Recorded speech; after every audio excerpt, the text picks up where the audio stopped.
Good evening. I'm Sebastian Echeverry, a reporter with the Long Beach Post and the Long Beach Business Journal. And I'm Haley Mungia, a reporter with the Long Beach Press Telegram, representing the Press Telegram, the Guardian Gazette, and all of my colleagues of the Southern California News Group. We're proud to be partnering with other Long Beach publications to sponsor these live political forums during this very significant election season. In just a moment, we'll start our debate between the candidates for the Long Beach City Council's 8th District seat. But first, we're going to go over the ground rules for the evening. This event is streaming live online across the websites and social media channels of our respective publications, but you will be able to watch rebroadcasts online afterwards. Candidates understand that their microphones and cameras are on continuously throughout this broadcast. Both candidates will be asked to provide an opening statement before we jump into our questions, which come from our reporters and editors and from the voters in the community. Each candidate will be allowed 2 minutes to respond to each question. If candidates request a rebuttal or a moderator asks a follow-up question, responses will be limited to 1 minute. We'll alternate who goes first between the two candidates. We flipped a coin earlier to decide who goes first. Questions are known only to the two of us and have not been shared with candidates and campaigns in advance. And with that, we would like to introduce and welcome our candidates for District 8, Al Austin and Tunua Thrash-Ntuk. When we did our coin toss earlier, Tunua won, so she will be the first to give an opening statement. Tunua? Well, good evening, and thank you so much to all of the publications who have set up for today's event. My name is Tunua Thrash-Ntuk, and I'm running for Long Beach City Council District 8. I come before you proud that the voters have said that they are ready for a change and having won the primary election in March. I look forward to telling you about how this little girl who grew up in a household of frontline workers has decided to dedicate her career to making sure that people have access to quality housing, that small businesses are able to thrive, and we have healthy and safe neighborhoods to live in. Currently in my work right now with COVID-19, it has completely changed the game for all of us. And the kind of leadership we need right now is the leadership that's innovative, that's ready to go, and has already been part of making serious change here in this county to make sure that Long Beach, in particular, the 8th District, gets what it needs in terms of moving forward. I look forward to your questions this evening. All right, thank you. And Al, you're up. Thank you. I also want to thank the Post, the Business Journal, the Press Telegram and Gazette and organizations for hosting this forum. But more importantly, I want to thank those of you watching at home. Thank you for taking your time. In these unprecedented times, experience matters more than ever before. People want knowledgeable leadership who they know and trust, somebody who they know who knows the city, but most importantly, somebody who knows the 8th District. It has been an honor to serve the 8th District on the City Council for the past 8 years and to work on the issues that matter most to my community, like keeping our neighborhoods safe and livable, promoting new economic development strategies throughout our small business corridors, and creating local jobs, expanding parks and open space, and investing an unprecedented amount of resources into fixing streets and sidewalks. I've actually created more programs for youth and seniors and empowered neighborhoods. And as a council member, I've been a champion for good government, greater transparency, and greater accountability in our city. I want to continue to work tirelessly to address our city's most pressing issues like homelessness, We hit the limit for that. housing crisis that is affording our city. And I look forward to talking to you more about these issues throughout the course of this debate. Thanks. Thank you, Al. Thank you. And with that, we go into our first question, and it's on the topic of the economy. Al, we'll start with you, since we started with the intro with Tunua. What is your plan to support small business owners in your district suffering from the pandemic? Well, that's a good question. And currently we are doing a lot to support our small businesses faced by this pandemic right now. Our city has put forth millions of dollars, including several $1 million just recently distributed through the CARES Act to several of our small businesses. We are working to create an open spaces for our restaurants to survive. There'll be even more happening, particularly along some of our more populous, active business corridors. We're going to continue to do that.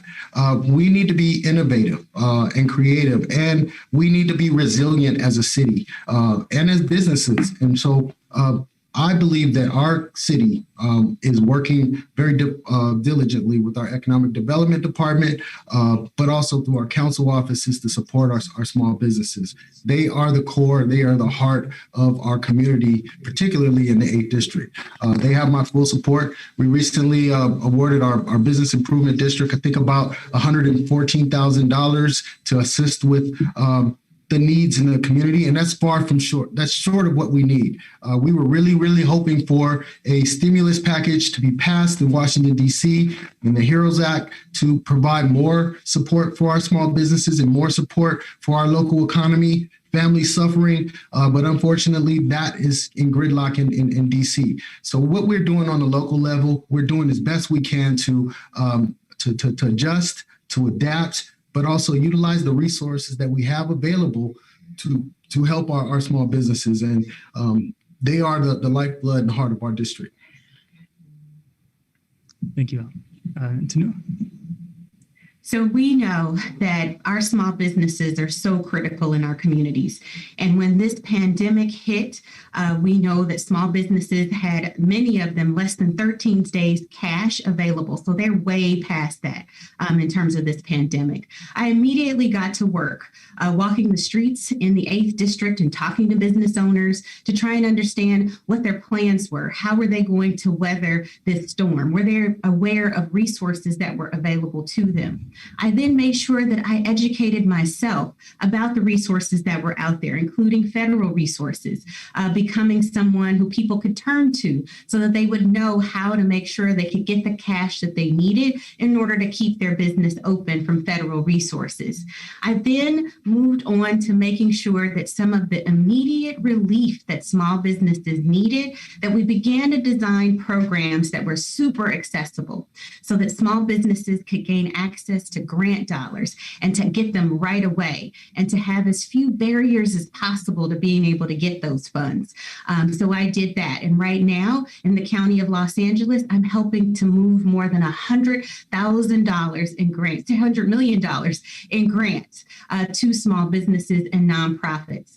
As someone who has, again, spent her career championing small businesses in one of the publications, I believe it was the Grunion Gazette that ran it, I immediately, as the pandemic happened, put together an op-ed where I outlined what we needed to do as a city in order to make sure that we save as many of our small businesses as possible. That included the grant programs. That included making sure that we had very robust buy local campaigns. That meant making sure that we put moratoriums on fees and other permits that we charge some of our businesses for until they could get past this storm. Know that if I'm the councilwoman, I'm walking the streets, looking and talking with our business owners and making sure that I'm bringing down the resources so that we can save as many as possible. Thank you so much. Thank you. So the next question we have is about the city's project labor agreement. It currently allows for local hire goals to be met for residents who live in LA County or Orange County. So the question is that will you, if elected, push for that to benefit Long Beach workers specifically so that they might be hired and maybe limit it more from LA County and Orange County more broadly? And we will allow Tunua to start. Yeah, so I'm an absolute proponent of project labor agreements. They're an important tool to allowing us to direct our public dollars in such a way to ensure that people have the access to the kind of jobs that I've heard people in our community say that they need. So I co-chaired the Everyone In Economic Inclusion Initiative, and what we found even pre-pandemic was that the unemployment rate for people who are Black, African American, Latino, for example, was much higher in our city than others. And so these kinds of jobs and opportunities are really, really critical. What I'm hearing here and what I understand is that our current project labor agreement allows for people to be local hire anywhere in LA County or anywhere in Orange County. We know right now that the unemployment rate for everybody given COVID is that much higher. It's critical that we take a look at what those statistics have been so far. If we have not been successful in hiring local Long Beach residents, well, now is the time. We have to make sure that local Long Beach residents who are paying into our local tax system are the first to benefit from these good quality jobs working on public contracts. So I would say, hey, we've had a few years here. It appears that no Long Beach residents, or not enough, have been hired. Let's set some actual goals that are demonstrable and focus on ensuring that Long Beach residents get a chance to be able to participate in these important employment opportunities. Thank you. And Al? Yes, of course. And I was actually the co-author of the original project labor agreement when it was brought forth. It was Patrick O'Donnell and I, and then later it went through some iterations. And obviously this was a very important policy for the city of Long Beach, but also for working families in Long Beach and throughout the region. I think that the challenge, of course, I support local hiring and I support Long Beach first. I'm always going to be that guy. We tried to get that in the original project labor agreement where we would just create jobs for Long Beach residents. And it was a challenge because I believe of the talent, the job readiness and the labor pool that we actually had may not have been sufficient at the time to be able to put that many people to work and to build the projects that we have online. At the time, it was the Civic Center project, the library. But as we have learned over the last several years about the project labor agreement, actually seeing the data, the jobs actually created, I think it is time to relook at that, which we will be doing in the next few weeks, and to build stronger provisions in there for local hiring. I know for a fact that we have worked with the building trades to promote and create, and with our workforce development department to promote and create apprenticeship programs so that more people in Long Beach are ready for those skilled construction labor jobs that are so important to us. And so absolutely, I will support a local hire. But what was in the first policy was a tiered program that said Long Beach first, and then it went out to 5 miles, 10 miles, 20 miles, and had a regional impact as well. And so always Long Beach first. Thank you. All right. Thank you. Thank you. The local economy is struggling to stay afloat, and as local businesses face layoffs and pay cuts, if elected, what would you do to recuperate those jobs citywide? And Al, we'll start with you. I had a little bit of an echo. I'm sorry. Oh, I apologize for that. I can repeat the question. The local economy is struggling to stay afloat as local businesses face layoffs and pay cuts. If elected, what would you do to recuperate those jobs citywide? Well, we're going to have to roll up our sleeves, and this is where I think experience does matter. I've weathered some very tough times in this city. I was a former aerospace worker, and I've seen, thousands of people laid off and jobs lost in the city as a result. And we've had to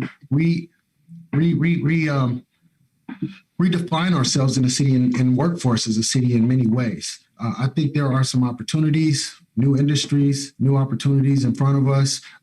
Obviously, we've worked to create, invest a lot in our infrastructure, our city infrastructure, and create a number of great jobs in that respect. And our entertainment, hospitality industry, I think that's very important. But we're going to have to pick our bootstraps up, and it's going to take everyone in to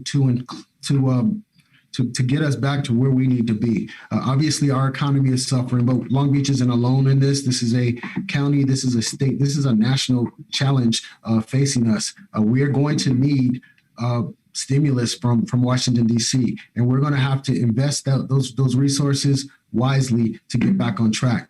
We're going to need support and legislation from Sacramento. We're going to have to invest those resources strategically to get back on track. And we're going to have to work together as a city, business, labor, community, coming together to ensure that we're putting Long Beach first and we get our economy back on track the way it needs to be. Now, before we move on, I just want to do a follow-up to that question. You talked about investing money that we may receive. Do you have any plans as to where that money would be invested to? Any projects that you have in mind? Obviously, it goes to first support many of our struggling small businesses, providing relief to those small businesses. I mean, that is, as I mentioned earlier, the core of the 8th District. I think we need to look at infrastructure investment, major projects that will put people to work. We have a number of major plans already in the pipeline that we can put people to work tomorrow. I'd like to see some of these infrastructure projects that we have been working on for the last several years, particularly the 710 project, some of the work around that with our port that can, put people to work, but also help our local economy as well. Thank you. And Tunua, if you'd like, I can repeat the question if there was audio problems before. Yeah. Oh, perfect. The local economy is struggling to stay afloat as local businesses face layoffs and pay cuts. If elected, what would you do to recuperate the jobs citywide? So this, for me, I love talking about what I call the big economic development work, and then I also talk about the little economic development. You started out with the little economic development, talking about small business. Now we're talking citywide, and that's big economic development activities. As an economic development expert, I would be focused on really leaning in on the industries that we have a competitive advantage in. So areas such as the logistics, given that we have the port here and a number of firms within our city and within our region. And as we look towards recovery, that would be one industry. I look to tourism. That's an area that as we look towards recovery, we want to be on everybody's list. We want to make sure that our convention center is ready to welcome folks so that we can bring people here.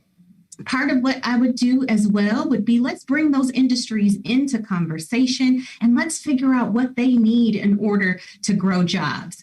So that way we're putting together our own stimulus package for some key industries here. Do they need particular tax incentives? Do they need certain other environments here in Long Beach? And how can we as a city be hospitable to that? To the extent that they need other kinds of businesses that support their industry to come here or to be co-located in this space, let's look at what space we have available so that we can recruit and bring those industries here. So I look forward to really building upon some of our competitive advantages as a city. We've got the energy sector here as well. It's got to remake itself. A lot of it right now is really focused in on the oil industry, and it's got to remake itself. People aren't driving like they had been before, and there are new clean energy solutions and options. So let's focus in on those industries, look at logistics, look at tourism, figure out the trends, where are they going, and then what do they need? And with that council of leaders, we'll be able to put forth a slate of policies in the, I didn't see that. We'll put together a slate of policies at council that'll be able to support them to bring in more jobs. Thank you. Thank you, Tunua. Thank you. So the next question is about budgets. So the city faces years of projected budget deficits right now. So what areas of the budget, if any, do you believe cuts could occur to preserve critical services like public safety, 911 response, that type of thing? And so we'll start with Tunua. So yeah, we are not the only city, of course, in the state or in the region or even the country that's going to be hard hit by the lack of economic opportunity. One of the things that I think about when I think about budgets is that they are absolutely a reflection of our values as a city and as a community. Too many of our parts of our city, including parts of the 8th District, have been left out in terms of being prioritized and making sure that part of the city got what it needed in terms of public services, be it streets, sidewalks, or trees. We want to make sure that those parts of the city that have not been able to get their fair share in the past are not the first place that we cut. We also want to make sure that we're able to preserve key services that make our communities livable. So we want to make sure that the libraries and our parks and different areas like that continue to remain open, especially in our parts of the city, the north part of the 8th District, that come to rely on those public services and need them to be there.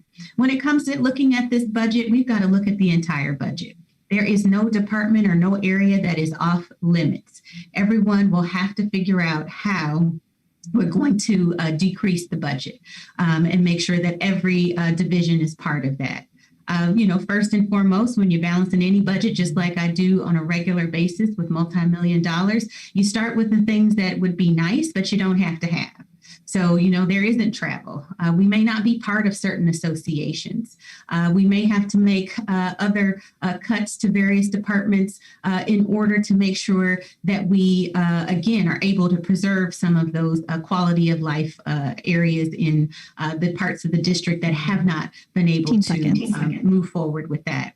So with that, I would say that we understand that cuts are coming, but we don't want those who've already been hardest hit in terms of society opportunities to bear the brunt of having the budget cuts off of the opportunities that they won't have to be able to enjoy our public services. All right. Thank you. And Al? Thank you. It's a relevant question. Obviously, the budget is a very, very important role of a city council member. As chairperson of the Budget Oversight Committee and a member of that committee for the last 5 years, I have a pretty good understanding of our budget. This year, we were faced with a really tough budget with a $30 billion structural deficit, which created a situation where we had to look at cuts. We had to look at sacrifice, and we had to tighten the belt significantly in the city. Our overall budget is about $2.6 billion. Our general fund is about $550 million.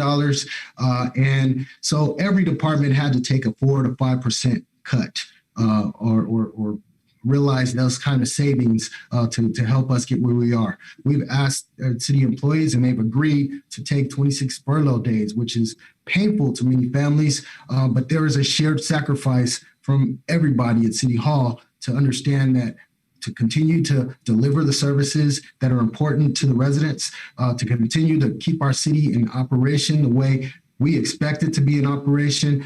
Everybody had to participate in cuts, including some of the departments that never get cut. And that was our police department that stepped up and took their share of over $10 million in cuts, which will be impactful. It will be impactful. And over the next 2 to 3 years, we're expecting more structural shortfalls, which will be very tough for the city council. It's going to require, as I mentioned in my opening statement, experience does matter. When it comes to budgeting, our city budget, experience matters. And I'm proud to say that, as difficult as it was, we were able to pass a budget, a FY21 budget that reflects the values and priorities of our city. Thanks. All right. Thank you. Thank you. And for that, we're moving on to the next topic of conversation here would be housing. So the 8th District is home to a good mix of both renters and homeowners. Do you think the city has done enough of an adequate job of catering to the needs of both groups during the pandemic? Why or why not? And Al, let's start with you. Well, housing is a very important issue, and we have to deal with that issue quite a bit over the past couple of years. Rents have increased, property values have increased, but along with that, so has property taxes. And so it has been a balance to understand the needs of housing throughout the district. We've also built new housing in the 8th District, and I'm proud to say that, we have built the only for sale units in the city in the last 25 years were built in the 8th District. We have 3 more developments under development in various planning stages as we speak. We are moving in the right direction when it comes to housing on a citywide level, but also on the district level. As it relates to rental protections during the pandemic, we stepped up immediately and offered economic relief. We put in a rent moratorium, eviction moratorium, but also I championed an effort to use resources, about $5 million to help develop a rental assistant, the LB Cares program, the rental assistance program that will provide rental assistance to about 2,000 families in our city over the next 3 months. These are the efforts that we're making to secure housing for our residents, and we have to do more. And this is why, as I mentioned, that policy on the federal level is so important to helping us here on the local level. Thank you. And Tunua? Let's talk housing. Let's talk housing during COVID. So during the COVID crisis, renters and homeowners have had different kinds of experiences. Homeowners, if I were the councilwoman, I would have made sure that we had a hotline to make sure that as you looked at needing support with your mortgage, as Governor Gavin Newsom had worked out with a number of the mortgage companies to make sure that you could defer payments, that you had access to that information and that you were able to immediately get through to your bank. All of this information was actually on my campaign website. Want to make sure that homeowners are able to stay in their homes. As far as our renters, it was absolutely necessary to do several things. People are without the means to be able to support themselves. They are without the means to be able to pay rent. And that's because of a public health crisis and the health officer's orders of staying safer at home. It was critical that we do an eviction moratorium, and it was critical that we also put out resources to make sure renters have the money to pay that rent back, because that rent is still due. One of the things that I was disappointed by with our council is that there was a narrow focus of an eviction moratorium policy that only focused on those who had specifically lost their jobs. So if your property owner had decided in the middle of a pandemic that they were ready to remodel your unit, you might have been evicted. And I heard from several renters who were not protected in the way that they should have been by our policies in this area. Is there enough being done? Not quite, but that's also because we've got to get a strategy together to make sure that property owners are able to get that rent paid back. That means that renters are going to need help and support in order to do that. And I look forward to being the next councilwoman and understanding this urgent issue Okay, we read again. Sorry. And understanding this urgent issue and taking action. Thank you. Thank you. And on the topic of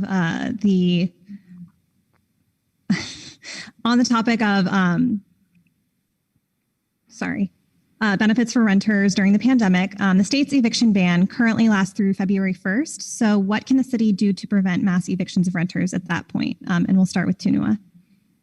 Well, great. I'll keep going. Yes, we've got an eviction moratorium right now at the state level, and that's helping renters.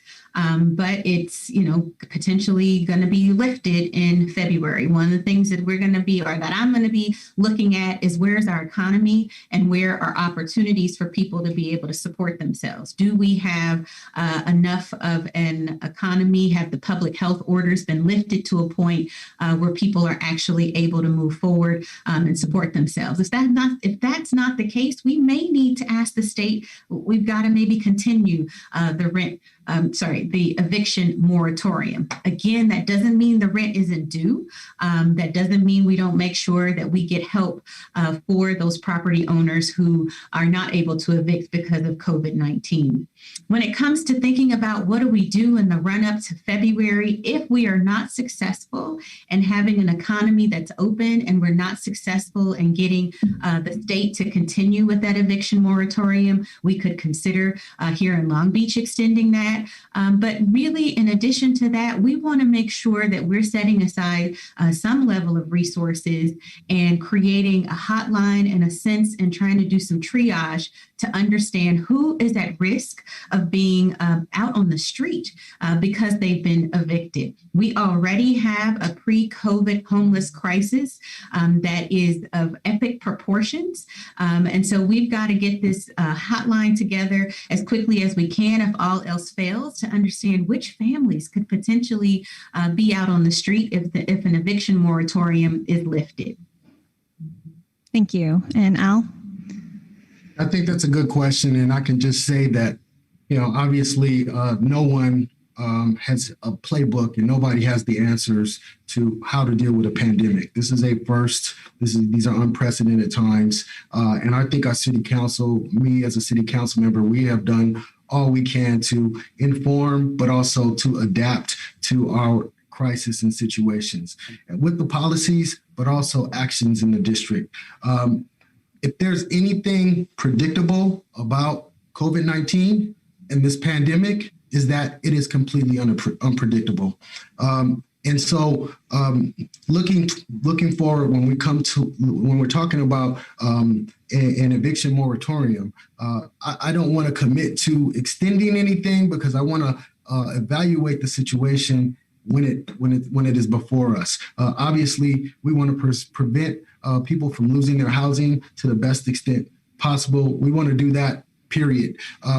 But at the same time, we want to make sure that we're making prudent decisions that are in the best interests of our city and its people. I think it's very, very important that we get people back to work, and I think we are moving in that direction as the numbers start to taper off, and that is going to bode well for our economy because workforce is, I think, the most critical piece of this when it comes to people having the ability to pay their rent, right? And so getting our unemployment numbers down, getting people healthy, getting folks back to work, that's where my focus is going to be. And then in between that, there are going to be a number of policy decisions that we need to make as a city council to make sure that we're getting people the support that they need and giving families the support that they need to keep their housing. And so, again, we need to look at workforce. We need to look at this with a holistic viewpoint.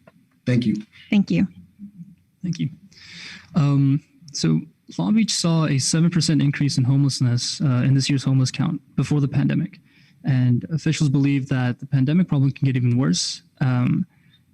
Are there any changes you believe the city should do to better address this issue? And Al, we'll start with you. Thank you. And I think we are finally seeing some results with our homeless plan. Some of it inspired by pandemic. When we went into shutdown mode, our city stepped up. We went from having one emergency shelter to about 4 or 5 emergency shelters throughout the city. We recently opened the Atlantic Farms shelter in North Long Beach that will create about 125 new beds. We are in escrow at this point to purchase a motel on PCH, which will create another 100 beds with all kinds of supportive services. When you add up the beds, and by the way, the 8th District will also host and has hosted for the last 3 years the emergency winter shelter.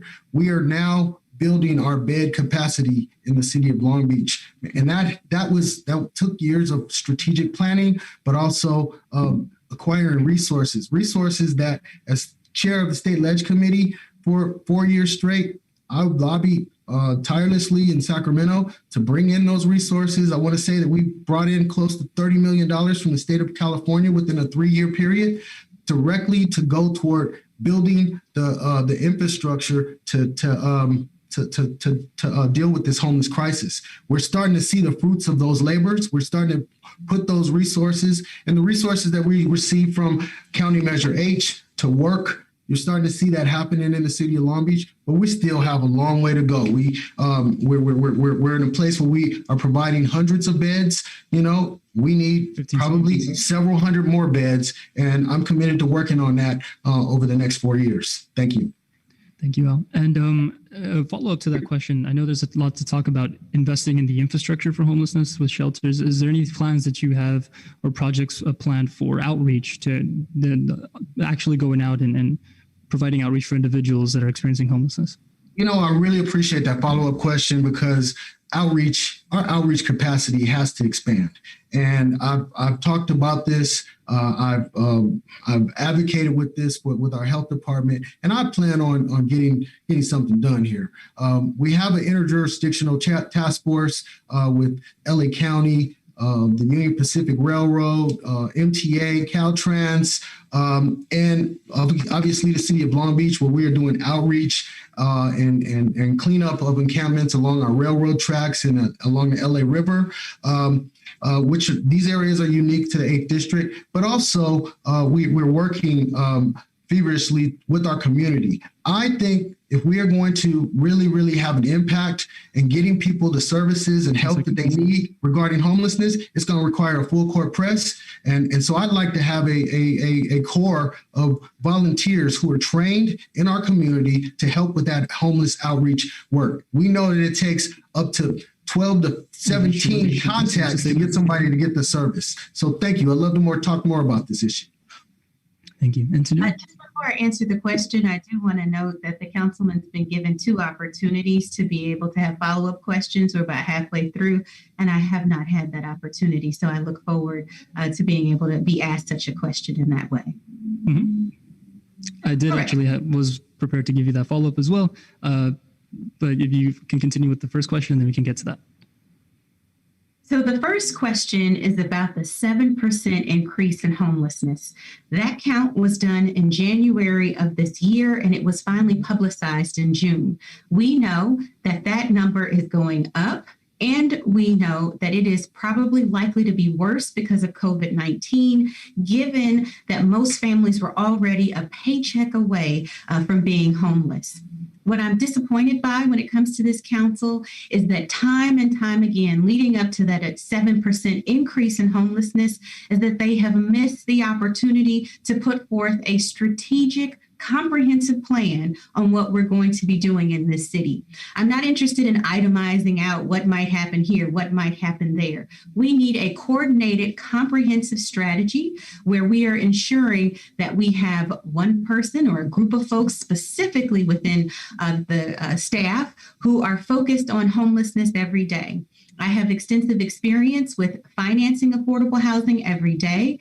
I sit on several boards that are related to housing, including Housing California, and making sure that we have the resources to be able to finance the development of affordable housing. Here in the city right now, I believe that it is time for us to have a chief of housing. We've got a chief of police, we've got a fire chief, we've got to have a chief of housing and help them put together a command center where we are really going through and understanding who is on our streets right now, what's their experience, why are they there, and let's make sure that we're bringing all the various departments and regional entities together so that we can figure out how to bring those families in. At this point, we have also missed the opportunity as a council to even study what some options might be. And if I'm the councilwoman, rest assured that this issue of homelessness is top of my agenda as I wake up just about every day focused on how can we make sure that no family is without a home. Thank you, Tunua. And also, if you can also open up more about the outreach operation that maybe, or projects that or plans that you have in mind to actually get the services to individuals experiencing homelessness. I know you mentioned the chief of housing, perhaps maybe break that down a bit more, or if you want to address the question a different way. Great. Thanks so much, Sebastian. One of the things that I've recently released is my policy platforms around the issues of housing on my website. One of the areas when it comes to that chief of housing, and I talked about getting that command center, because our goal should be to get to zero, right? Nobody on the street.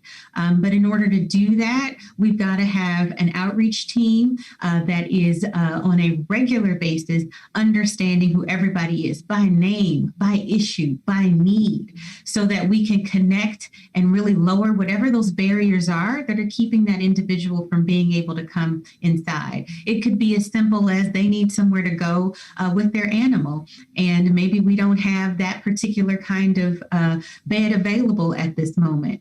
So that's critical, and all those kinds of things are what we need to understand. I've called before for an audit of the Measure H fund so that we can understand how are we using these dollars in terms of being able to have a coordinated effort to bring all our families inside and to make sure that none other fall into the issue of homelessness. Thank you. Thank you. And Tunua, this question is just for you. So given your experience in affordable housing, I was curious to hear your thoughts on the city's inclusionary housing policy. So the policy requires new developments to include some affordable housing or contribute to an affordable housing fund, but it only applies to a small portion of the city, downtown and part of the midtown, and it does not apply to the 8th district. So do you think that the district should bear more responsibility for building affordable housing? And if so, how do you think that could be accomplished? So our inclusionary housing policy is about a decade too short, right? The time for when we should have had this policy has been years ago. That's because we've watched so many high rises go up in our downtown area without any responsibility for ensuring that any of them are affordable. I've met with the staff. I have provided my perspectives on our inclusionary housing zoning. I was sought out for that to be able to share what I thought about the inclusionary housing zoning policy. Not only is it too late, it has taken too long to be fully implemented. We still got a couple more years before this is actually fully in effect. So we're slow rolling into that.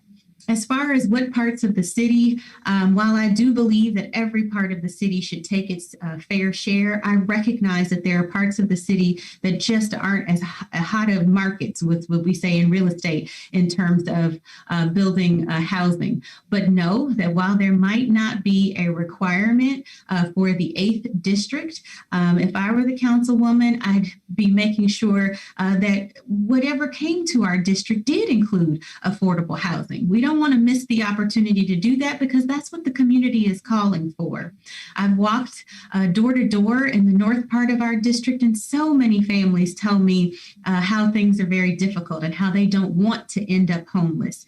So it's really important that we take some of the model from the inclusionary housing policy that we have, and while it may not apply to the 8th district, know that I'd be interested in trying to figure out how we could ensure that any development that came to that part of our that part of the city would have some level of inclusionary and housing that's affordable for the families who are there now.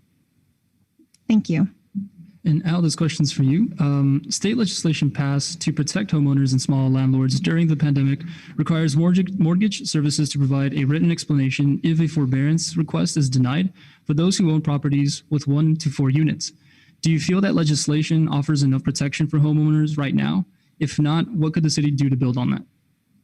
Well, I think it was a fair legislation and one that anytime you pass legislation in Sacramento, it went through a whole lot of back and forth with all of the interest groups. And so I won't question whether or not it went far enough. I think it helps a number of particularly mom and pop property owners, small property owners who are struggling to make ends meet. I mentioned earlier that I'm a former aerospace worker. This is how I came to Long Beach. And many of the people that I worked with invested in small properties in the city. Many of them own small properties in the 8th district, duplexes, fourplexes, and this is what they supplement their retirements with.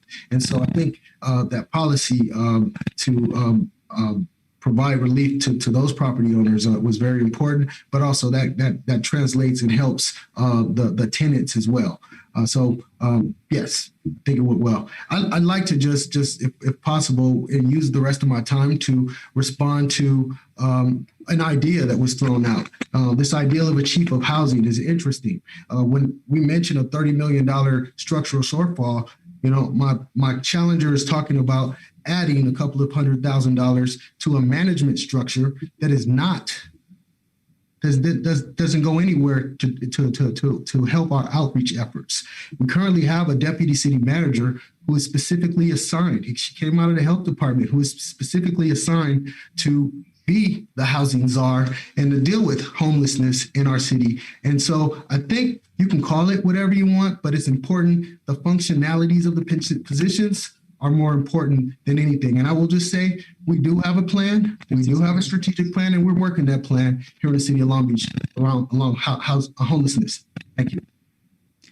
And Tunua, that was a direct comment to something that you've mentioned. Would you want to use a rebuttal or anything like that?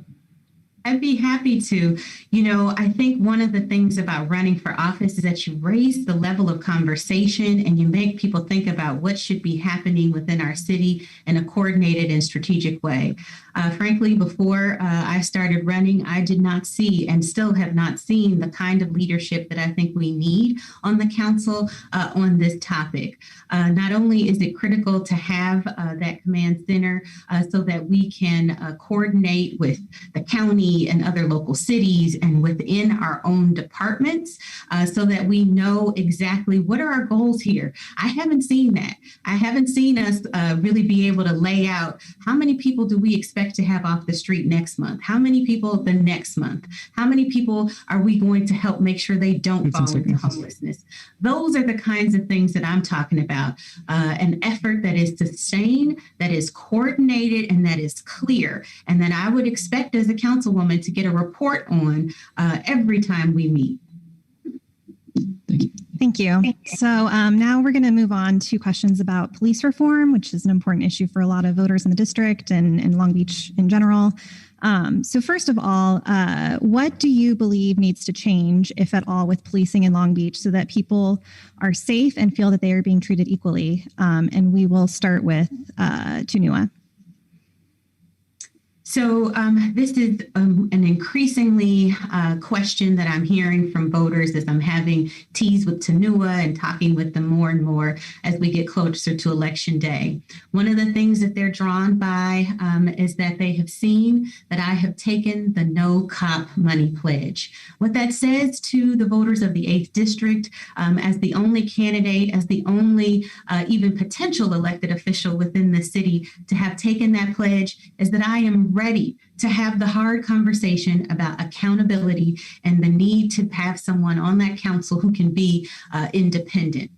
The person that I'm running against in the councilman right now has taken tens of thousands of dollars from the Police Officers Association, and that compromises and makes it quite difficult for him to be able to be that independent voice. By your own reporting as a series of publications, you have noted that there are people in our community who cannot walk, bike, ride in their cars, get on public transportation without being in some ways targeted by our police department. And those people often happen to be Blacks and African Americans and Latinos. I myself have personally been pulled over by Long Beach PD in Bixby Knolls, asked, where am I going? Is this my car? And do I live in this neighborhood? So in terms of what it means to be safe, that is not an example of safety. And some of the areas that you have mentioned in your own publication show that there's some level of, targeting or bias or, unexplained consequences to why certain people in our community are most often targeted. The point here is that, yes, we've got to get a new relationship with our law enforcement. We have to rebuild trust. We have to rebuild accountability, and that really can't be done. And we can't get serious about that unless we have someone on the council who is willing to speak out in this way and has the true independence to be able to ask those hard questions. Thank you. And just as a follow-up, do you have any specific ideas for reforms or programs or anything like that that you think could help the relationship between the police department and the residents? So I have done a lot of work around community policing. A huge part of what I think the relationship is between community and police is all about us coming together and deciding what is it that we want in our communities and what don't we want. This is in terms of the crime or things that are happening. What do we expect? Then I'd like to see more work around taking that next step. Once we've gotten together, we have some sense as a community of what should be punished and what should not, including riding your bike and not having a light on it. Maybe there's some things that that's not something we want the police to target. Once we know what that is, we've got to move towards making sure that we understand what our expectations are about what that interaction will be. So depending on what the circumstance is, here's what we expect the interaction to be with community, given whatever is happening. I want to see more of that because that is clearly a path that we've got to get on in order to be able to repair that trust. We've got to look at Thank you. It's time. Oh, thank you. We'll come back if there's more. Obviously, this is a very important issue in light of recent events throughout our country. There is greater emphasis and greater focus on police reform. I'm happy to say that we in the city of Long Beach have actually been working on this for a few years now, and actually have been seeing results, despite a lot of what has been put out there and a lot of the protests that are going on. We've actually seen less use of force. We've actually seen less police shootings, and this council is committed, and I'm committed to reforming and pushing policy that results in less lethal outcomes and less violent outcomes in exchanges with police officers. Our police officers, I believe, need to promote peace and be more peace officers than policing our cities. And that is a philosophy that I've shared with our chief and anybody who will listen to me. I'm proud to say that our city, Long Beach PD, has actually changed policies and regarding use of force, as well as chokeholds, banning chokeholds, as well as having the duty to intervene. These policies were changed in January of 2019. Keep that in mind, because that was months before the uprising regarding some of the recent events, including George Floyd, Breonna Taylor, and other cases. We've had our tough times in the city of Long Beach, and I think we've learned our lessons. This council has been very, very direct to our city manager, but also our police chief, that we want change. I have led efforts to and leading efforts to reform our civilian oversight process, our Citizen Police Complaint Commission. We want to have greater accountability and transparency, but we want people to feel good that they have a recourse to go to if they have a negative experience with a police officer. And by the way, if there are police officers in the city of Long Beach who are mistreating residents, they have to go. They have to go. Thank you. We won't stand for that. Thank you. Thank you. The city acknowledged the existence of systemic racism as part of the framework for reconciliation. Do you agree? And if so, what specific ways do you believe the city has been historically racist? And Al, we'll start with you. Well, I think yes, the city has a history. I can speak to in the relationship to housing. Obviously, police practices in the past, and jobs and employment. We have a history, just like every other city, of systemic challenges with racism. The very first family who moved into Bixby Knolls, and I believe it was 1950 or 1964, was the Terry family. It was a doctor who moved into a home. He had a big home. He needed a big home for a big family, and that home was he didn't meet. They didn't roll out the red carpet, and it wasn't a welcoming ceremony for the family. They were discouraged. Their home was vandalized, and they experienced that firsthand. That history is very real, and one that we need to know. Today, I live in a neighborhood and live in a home that 40, 50 years ago, I may not have had the opportunity to buy and actually live in, because it was illegal, because the CCR said that they shouldn't sell to somebody of color. And so we have a history. We have to understand that history, but we're also investing, like no other city, in reforms, but also racial equity and reconciliation processes. We, as I mentioned, have a $30 million shortfall. We put in about $3.5 million to address this issue alone. And so, yes, it's not reparations. It's not going to fix the issue overnight, but it is a strong step in the right direction, and a step that no other cities around here locally or in California that I know of are making. And so Long Beach should be very proud of where we are heading. We're the most diverse city, I believe, one of the most diverse cities in the country. And we're going to continue to value everybody who lives in this city. Thank you. Thank you. And Tunua.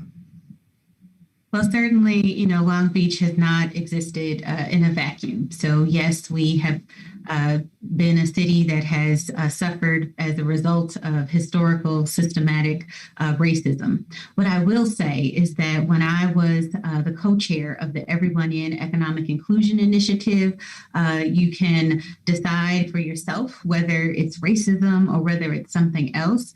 But the statistics that came out of that analysis that was done by a third party showed that systematically across our city, Black and Brown residents don't have the same outcomes as everyone else, meaning those who are likely to be living in majority Black and Latino neighborhoods in Long Beach are more likely to have shorter lifespans, anywhere from 10 to 15 years.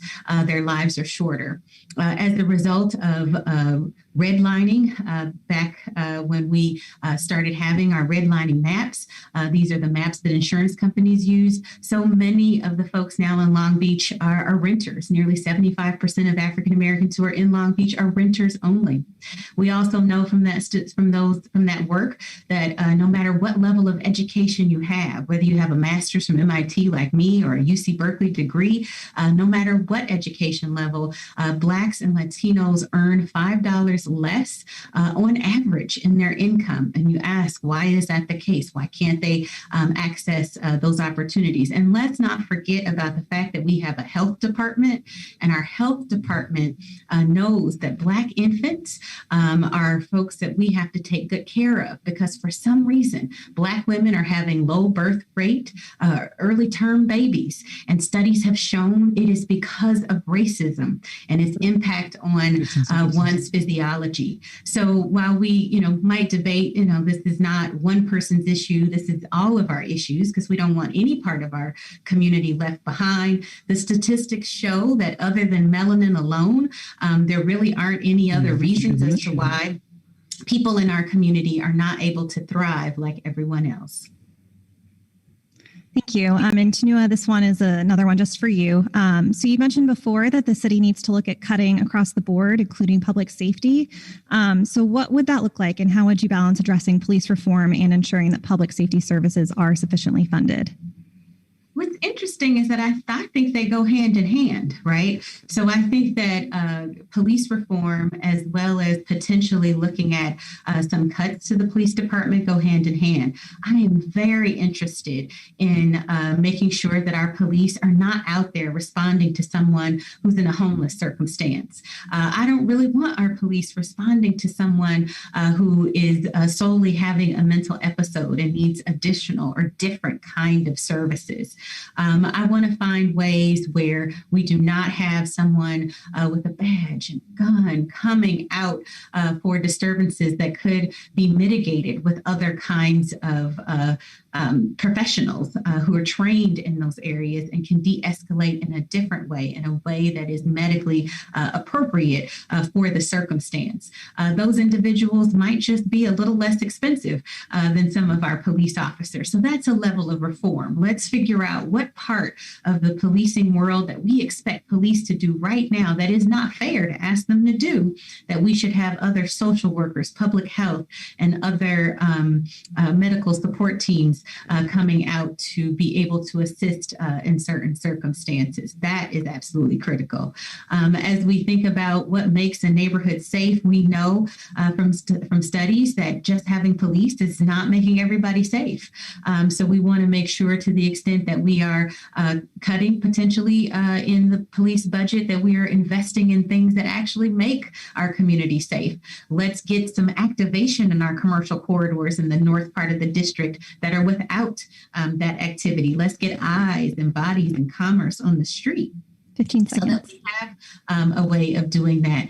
Let's make sure that people, again, are housed, that we are investing in making sure that those who we find on the street who need housing, that we're able to help get them that. So I see them going hand in hand. There is a way to reform, but it also may mean, and given our realities, that we'll have less of the current structure that we have right now. Thank you. Thank you. And Al, this question is just for you as well. Following a series of protests, during the summer against Black and Brown communities, calling for police reform, activists and sometimes community groups and advocate groups through the People's Budget requested about 20% reduction to the police budget. As chair of the Budget Oversight Committee, the council voted to cut the budget by less than 5%. Following recommendations from the committee. Do you think that you've done enough to address police reform as your time on the chair of the Budget Oversight Committee and on the council?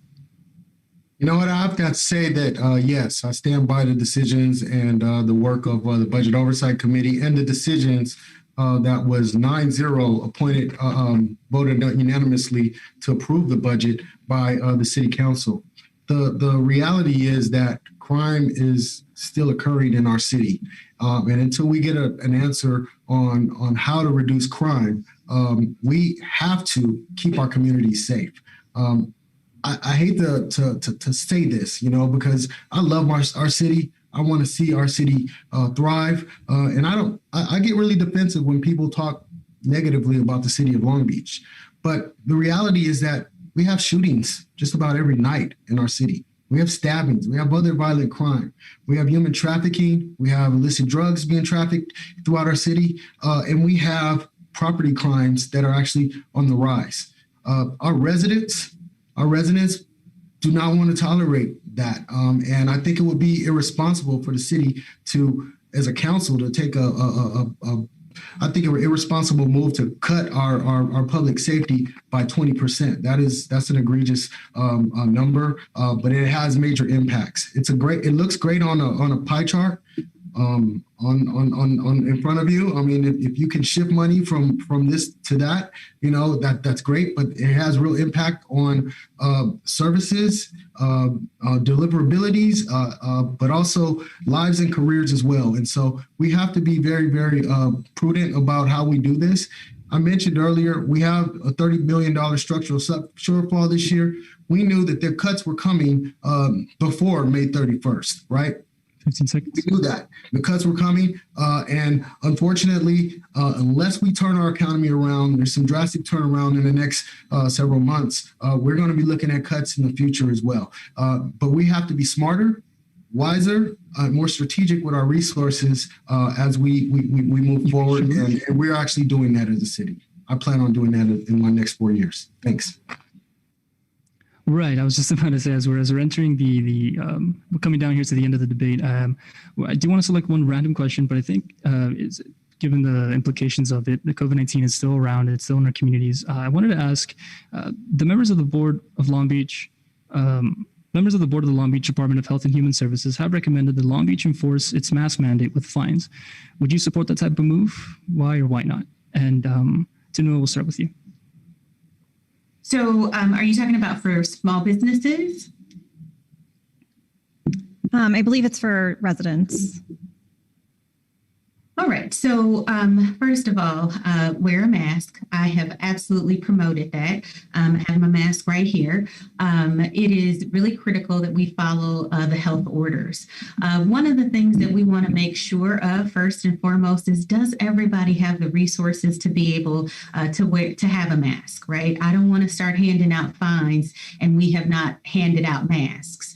The first thing I'd want to do is make sure that we are handing out masks and that people understand that this is what needs to happen. Signs need to be everywhere, not just on businesses themselves, but we maybe need to get into making sure that the public realm also has this information out and visible throughout community.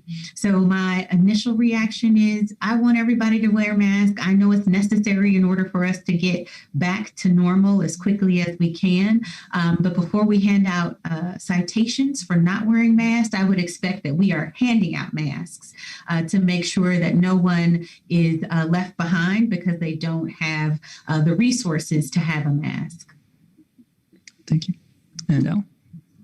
Yes, thanks for the question. Obviously, in this pandemic, wearing masks are very, very important. I certainly encourage it. I have been encouraging it throughout the course of the last 7 months or so. I think an enforcement mechanism is a little too heavy-handed. We're kind of getting away from that as we're reimagining policing. But I do think that we need to focus far more on education of our community, our residents. There are those out there who may not have the resources or access, who may be living on the streets. I think every public-facing city employee should be equipped with some masks to provide to those who don't have them. As we speak right now, the Expo building where my office is based in, my field office, is providing PPE businesses throughout the city, and I think we could step that up. But in my experience, I think most people are adhering to the mask recommendations for their own public health, but also for the health of others. And so I would favor a more education program, but more importantly, let's provide these masks. They're not that expensive. Let's provide them to those who may not have them. Let's do so in a gentler and less enforcement point of view. Thanks. Thank you. So I think that's all the time we have for questions tonight. So we'll move on to closing statements. And since Tunua got to open with the opening, we will allow Al to go first. So go ahead. Oh, great. Well, thank you. This has been a great honor to debate as well as talk about ideas in front of the entire city, but most importantly to the residents of the 8th District. I've served this community for the last 8 years. I've served this city for the last 8 years, and it's been a great honor. I have the experience, but I also have the deliverables. I've delivered results for the 8th District. And my district looks nothing like it did 8 years ago. We're better off in terms of economic development. We're better off in terms of new housing. We're better off, and we are working a plan in terms of infrastructure. Major projects are underway and are planned for the district, projects that I have worked on for many years, cobbling resources at the state level, at the federal level, to bring home for my community and for my district. 15 seconds. I am accessible. I am present, and I am of this community. I've been in Long Beach for over 30 years, working in this community, and my commitment to this community is unquestioned. I would appreciate your support for one more term on the Long Beach City Council so we can continue to make the 8th District the great district that it is. Thank you very much. Thank you. And Tunua? I want to thank the two moderators for your questions this evening. I want to thank the compilation of publications who brought today's event forward, and thank all of you out there for listening and for being civically engaged in the process. We've got work to do on November 3rd. I hope I have the opportunity to earn your vote.